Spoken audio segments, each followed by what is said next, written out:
Alrighty guys, my name is Heather. I'm the owner of Z-Dog Training Academy and I am super excited to have you here and working with us. We're going to go through some items today that are going to be essential for your training success, so let's get started. So the first thing that we want to talk about is treats. So there's several different options here. I like to use the freeze-dried for kind of like a medium value treat. And then the other option is that if you're using a high quality food, something like this, you can use that as well. There's a lot of different things that you can get now, but this is just one that I like to use. It can be used as treats or just as a full diet. The other option is some of these soft treats. Zooks has a brand. There's a bunch of different types of these depending on the size of your dog. You may go through these fairly quickly, so just think about what's going to be best for you to use long term. I always encourage you to switch things up because just like us, you know, our dogs like variety. So treat wise, also just think about what your dog likes, try a bunch of different stuff, and I like to make a list. That way I know what each dog likes individually. All right, so moving on, leashes. So something that's really important about the leash is that you want to have a couple different options, especially if you're new to leash skills or you're struggling with leash skills. Having something shorter like a 6 foot for actual training is really important because that's our long-term goal, right? To have our dog be able to walk loose leash at our side. The long line is much better for when we are in the really early stages and you still want to be able to take your dog on a walk, but you don't want them to rehearse pulling. So it kind of gives your dog a little bit more wiggle room there.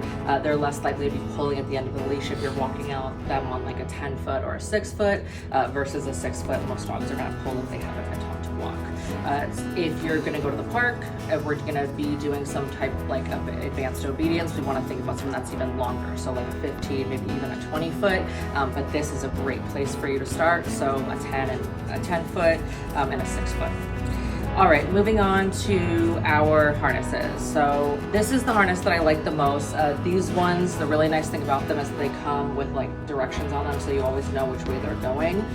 This one is Freedom No Pull, and I've used a lot of harnesses, and this one is the one that is least restrictive. A lot of people do like step-in harnesses, and the problem with those is that the way that they pull on the dog's body actually causes them to pull even more. So this is gonna give you more of like a free type of walk versus just constant pulling.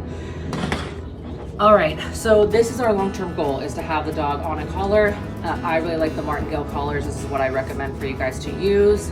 So I want you to think about fitting. So we will place something here that will give you the opportunity to like see what fitting looks really good. But the nice thing about these is that when you put a little bit of tension on, they're gonna close. So a lot of regular flat buckle collars, what happens is that the dog puts a little bit of tension, their head back, and they can slip right out of the collar. These are really good, much safer, and like they even have these new cool ones that you can put like a little ear tie thing in them. So really, really helpful. All right, let's move on. Training pouches. There is a bunch of different ones that you can get. This is literally just like a fanny pack that I use for treats as well. They have training aprons. You really want to think about whatever is easiest for you, but you have to get a training pouch because a lot of people, they'll put like treats in their hand or hold them in their pocket. And the problem with that is that that's when our dogs become food dependent. And so we really want to make sure that we have a way to store the treats so that we can access them after our dog has offered the behavior. So don't skip this. It is incredibly important. Some people think it's like I might need it, I might not. You do need it. Find one you like, get a couple of them. Think about, are they dishwasher safe? Are they easy to wash?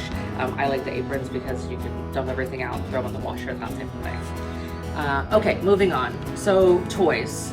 This is a very personal thing depending on what type of dog you have.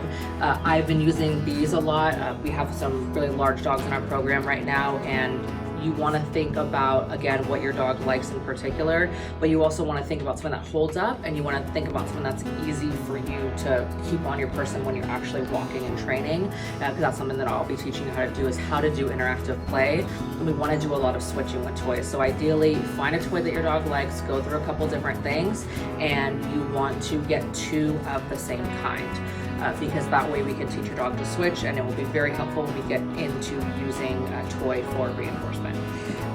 Again, lots of different things. Like puppies love this. There's a little ball. This is really easy to hold. Sometimes people have a harder time with things that are bigger like this. But if you have a bigger dog, obviously just gonna have to teach you how to do it. So don't worry about, just get what your dog loves. These interactive toys are incredibly important. You know, a lot of times like enrichment is like a buzzword now, but the truth is, especially when you're working with a younger dog or a dog that's bored, right? Maybe a dog that's like home all the time because you're working, that type of thing. Giving them their food in something like this that you can fill. If your dog likes things that are frozen, you can freeze these. It just offers them something to do that is a natural instinct, right? So licking, chewing, all of those things are very pacifying to dogs. So this is really, really helpful. They have a bunch of different types of these. I always will say go oversized when you're looking at sizing. So if you feel like your dog's in between sizing, always size up, okay? So the next thing, which is kind of more of like a bonus item, but I'm gonna say that it's gonna be really, really helpful, especially I work with a lot of adolescent dogs. So 6 months, right, to 2 years, lots of energy. They're kind of in their prime in terms of physically. This is a flirt pole. So I will teach you how to use this. A lot of people give their dog free access to this. If you get this and you want to use it, let me teach you how to use it first, because this is something that's incredibly high value and can really help us introduce play to the dog, create impulse control around the play. So I love these. There's a bunch of different types. Just think about how strong your dog is. What does your dog like? They have ones that come with like little fluffy things on the end. Just try a couple different things and keep it for, this should be really for training. And again, I'll show you how to use it. Don't just take it out and wave it around all crazy. Alrighty. So moving on, again, this is like enrichment, right? Snuffle mat. These are really, really cool because they're easy to use, easy to wash, literally for dogs that have never done enrichment before. You want to think about kind of warming your dog up to levels of enrichment. So if you have a dog that kind of like tends to give up easy or gets frustrated, think about something like this to start off, because that will really encourage them to try, and then you can move up to different types of things like maybe stuffing toys, that type of thing. All right, early, especially important if you have a dog that is in their early stages of life, because we're gonna do a lot of cooperative care types things. So one of the biggest things that people miss out on is teaching their dog like how to offer the paw and that type of things for vet visits, grooming, all that type of thing. So these are really cool. You can literally suction cup them onto things. So you can teach your dog, hey, lick this, then I'm gonna touch your paw, that type of thing. These are also really useful for the bath. They have a bunch of different types of these where you can literally, like, they're deeper. You can put food in there.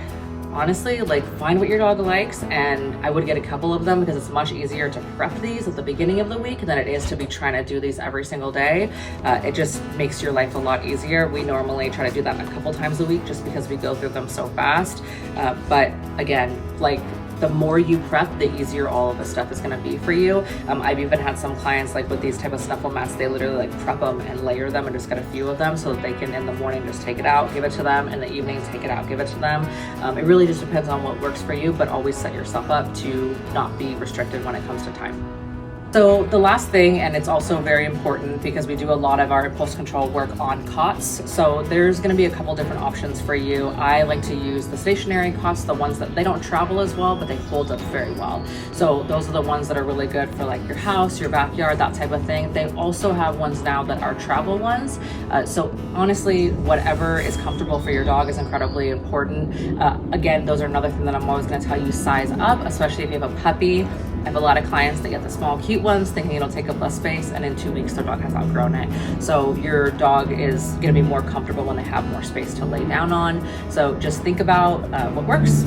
Alrighty, thank you guys for watching. I'm super excited to work with you, and happy training.